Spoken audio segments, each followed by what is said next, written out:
ঈশ্বরদী পৌরসভার সার্বিক অব্যবস্থাপনা, জনদুর্ভোগ, রাস্তাঘাটের বেহাল দশা, মশার তীব্র উপদ্রব এবং বহুগুণ হারে হোল্ডিং ট্যাক্স বৃদ্ধির প্রতিবাদে মানববন্ধন ও প্রতিবাদ সমাবেশ অনুষ্ঠিত হয়েছে। সোমবার বিকেলে সর্বস্তরের ভুক্তভোগী মানুষের অংশগ্রহণে ঈশ্বরদী স্টেশন রোডে এসব কর্মসূচি পালন করা হয়। এসব প্রতিবাদ সমাবেশে উপস্থিত ভুক্তভোগী জনগণের পক্ষ থেকে অবিলম্বে সকল প্রকার বৈষম্যমূলক কর বৃদ্ধির প্রতিবাদ করে বক্তব্য দেন সাবেক ছাত্রনেতা, সরকারি কলেজের সাবেক ভিপি ও আওয়ামী লীগ নেতা আসাদুর রহমান বীরু, বীর মুক্তিযোদ্ধা আব্দুল মান্নান সর্দার, জেলা জাতীয় পার্টির দপ্তর সম্পাদক রাগিব আহসান রিজভী, উপজেলা স্বেচ্ছাসেবক দলের সদস্য সচিব মেহেদী হাসান, সাংবাদিক শেখ মহসিন শিহাব প্রমুখ।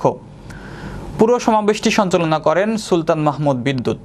সভাপতির বক্তব্যে সহকারী অধ্যাপক আ.ফ.ম.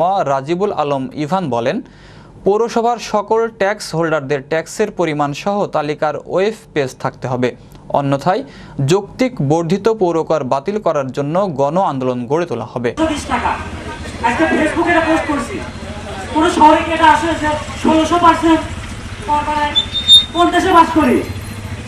বাড়ির সামনে পানি ব্যবস্থা নাই, ড্রেন নাই, কিছু নাই। ঈশ্বরদী শহরের মধ্যে হাঁটতে যায়, প্রত্যেকটা রাস্তা বদ্ধ। বগুড়ার মধ্যে থেকে বাজারে আসতে লাগলে 100 বার ব্রেক মারা লাগে। আমি একটা কথাই বলতে চাই যে আমার বাসা একতলা একটা বাসা, উপরে টিন করা। আমার বাসার কর হচ্ছে 400 টাকা, সেখানে আমার কর এখন করা হয়েছে 3240 টাকা, মানে 800% বেশি। কেন? এটা কেন হবে? এটা আমাদের জন্য আসলে অসহনীয় একটা ব্যাপার হয়ে দাঁড়িয়েছে। আমাদের 400 টাকা কর, সেখানে আমাদের হাইট দিলে 800 টাকা হবে, 500 টাকা হবে।